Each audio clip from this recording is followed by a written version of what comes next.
Budget അവതരണത്തിന് ശേഷം ഇപ്പോൾ പ്രതിപക്ഷ നേതാവ് വി ഡി സതീശൻ മാധ്യമങ്ങളെ കാണുകയാണ്. ബജറ്റ് സംബന്ധിച്ച അദ്ദേഹത്തിന്റെ പ്രതികരണത്തിലേക്ക് ആണിനി. വെട്ടിച്ചുരുക്കിയത് എന്ന് നമ്മൾ അറിയണം.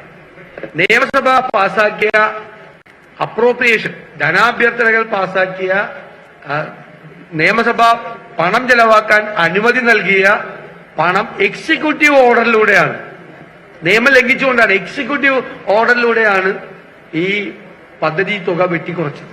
ഒരിക്കലും ചെയ്യാൻ പാടില്ല. ഭരണഘടനാ വിരുദ്ധമായിട്ടുള്ള ഒരു നടപടിയാണ് ഗവൺമെന്റ് ചെയ്തത്. നിയമസഭ പാസാക്കിയ അത് വേറൊരു സർക്കാർ ഉത്തരവിലൂടെ, എക്സിക്യൂട്ടീവ് ഉത്തരവിലൂടെ ആ പണം മുഴുവൻ വെട്ടിച്ചുരുക്കിയിരിക്കുകയാണ്.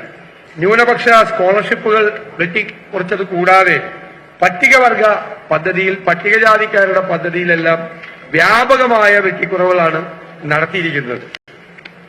അതുപോലെ ലൈഫ് മിഷൻ പദ്ധതി, ലൈഫ് മിഷൻ പദ്ധതിയെക്കുറിച്ച് വളരെ അഭിമാനത്തോടു കൂടിയാണ് ബഹുമാനപ്പെട്ട ധനകാര്യമന്ത്രി ഇന്ന് സംസാരിച്ചത്. ശരിക്ക് കഴിഞ്ഞ വർഷത്തെ ലൈഫ് പദ്ധതി 500 കോടി രൂപ വെച്ചിരുന്ന സ്ഥലത്ത് എക്സ്പെൻഡിച്ചർ എത്രയാണെന്നറിയാമോ? 24% ഇന്ന് വരെയുള്ള എക്സ്പെൻഡിച്ചർ. 500 കോടി വെച്ചിരുന്നിടത്ത് അതിന്റെ 24% മാത്രമാണ് ലൈഫ് മിഷന് വേണ്ടിയിട്ട് ചെലവാക്കിയിരിക്കുന്നത്. അപ്പൊ എന്താണ് ബജറ്റിന്റെ വിശ്വാസ്യത? നിരവധി കാര്യങ്ങൾ വെട്ടിച്ചുരുക്കിയിരിക്കുകയാണ്.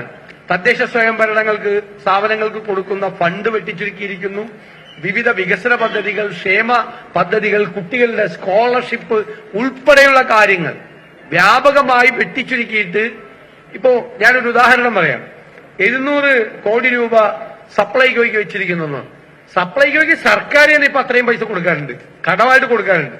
അതായത് വിതരണക്കാർക്ക് കൊടുക്കാനും നെല്ല് സംഭരണത്തിന്റെ പണവുമായിട്ട് 700 കോടിയോളം രൂപ കൊടുക്കാനുണ്ട്.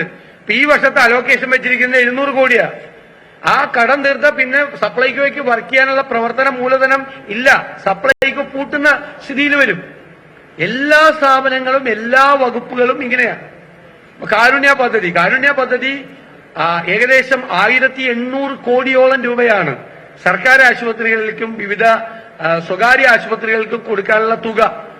അപ്പൊ ആ കടം ഈ സർക്കാരിന്റെ ബാധ്യത പോലും സർക്കാരിന്റെ ബാധ്യത തീർക്കാനുള്ള പണം പോലും ഈ പ്രാവശ്യം വെച്ചിട്ടില്ല.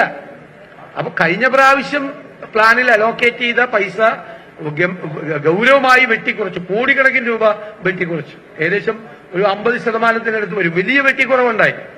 രണ്ടാമത് അതുണ്ടാക്കിയ ബാധ്യതകളുണ്ട്. വിവിധ വെൽഫെയർ പ്രോജക്റ്റുകൾക്ക്, ക്ഷേമ പദ്ധതികൾക്ക്, വികസന പദ്ധതികൾക്കൊക്കെ ഉണ്ടാക്കിയിരിക്കുന്ന വലിയ തുക കടം ബാധ്യത വരുത്തിയിട്ടുണ്ട്. ആ കടബാധ്യത പോലും തീർക്കാനുള്ള അലോക്കേഷൻ ഈ വർഷത്തെ ബജറ്റിലില്ല.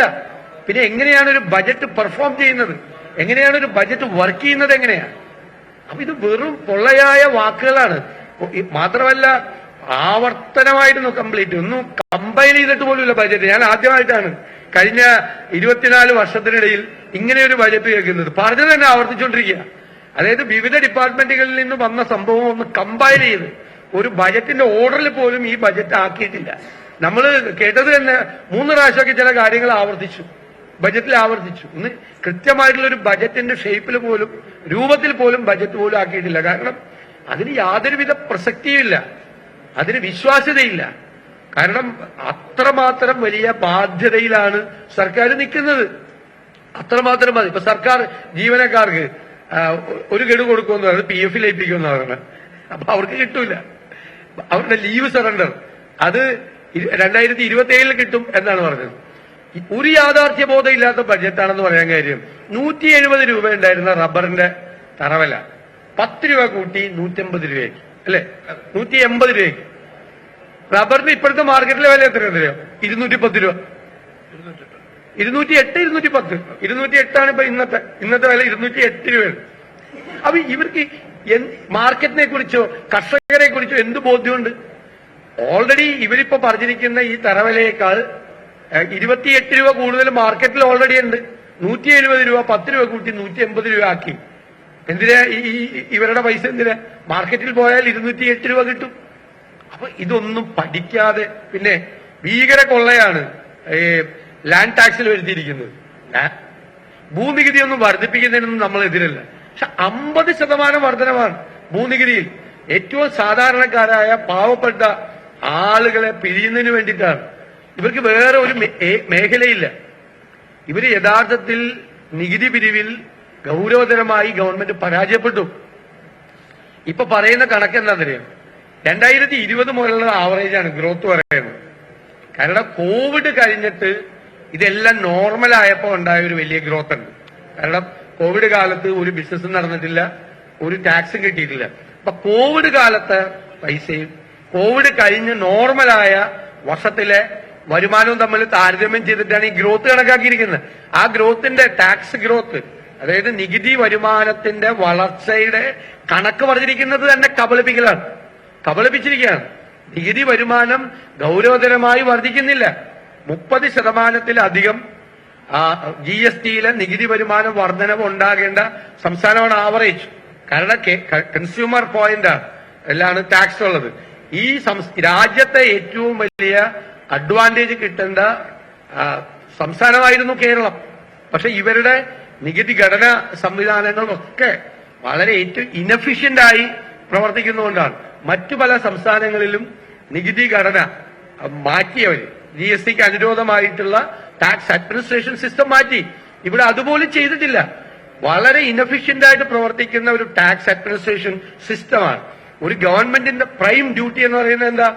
നികുതി പിരിച്ച്, പരമാവധി നികുതി പിരിച്ച്, നിയമപരമായ നികുതി പിരിച്ച് ആ നികുതി പണം സമ്പത്തിന്റെ നീതിപൂർവമായ വിതരണത്തിലൂടെ, ക്ഷേമ പദ്ധതികളിലൂടെ, വികസന പദ്ധതികളിലൂടെ ആളുകളിൽ എത്തിക്കുക.